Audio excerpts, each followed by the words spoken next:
Isang malaking dagok ang natamo ng Phoenix Suns sa kanilang NBA Cup game laban sa San Antonio Spurs noong Martes ng gabi. Nasaktan sa ankle ang star forward na si Kevin Durant sa second quarter at na-rule out para sa natitirang bahagi ng laro.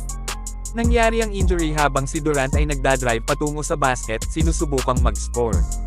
Na-foul siya sa play, pero habang bumabagsak siya, mukhang napilipit ang kanyang ankle at agad niyang hinawakan ito dahil sa sakit. Tinulungan siyang lumabas ng court at hindi na nakabalik pa. Ito ang pangalawang injury ni Durant ngayong season, dahil dati siyang nag-miss ng ilang laro dahil sa calf injury. Ang durability ni Durant ay naging concern sa mga nakaraang taon, dahil hindi siya nakalaro sa buong 2019 hanggang 2020 season dahil sa ruptured Achilles tendon at naglaro lamang ng limitadong laro sa sumunod na 3 season. Sa kabila ng kanyang injury history, si Durant ay itinuturing pa rin na isa sa mga pinakamagaling na scorers at versatile players sa NBA kapag malusog siya.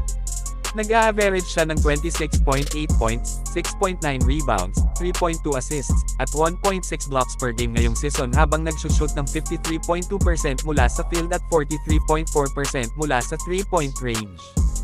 Ang pagkakataong makapasok sa deep playoff run ng Suns sa mapaghamong Western Conference ay nakasalalay sa kalusugan ni Durant at ng kanyang kasamahan na si Devin Booker. Anumang setback sa alinman sa mga manlalaro ay isang malaking dahilan para mag-alala. Nahirapan ang Suns nang hindi nakalaro si Durant dahil sa calf injury kanina lang sa season, at ang kanilang tagumpay sa kanyang kawalan ay nakasalalay sa kakayahan ng mga role players tulad nina Grayson Allen, Royce O'Neal, at Ryan Dunn na mag-step up at mag-contribute offensively at defensively.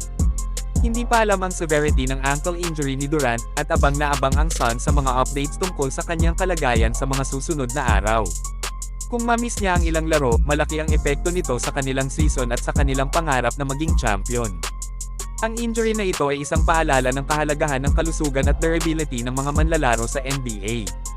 Kahit ang pinakamagaling na mga manlalaro ay maaaring ma-sideline ng mga hindi inaasahang injury, at dapat na handa ang mga team na harapin ang mga hamon na ito upang makipagkompetensya sa pinakamataas na antas.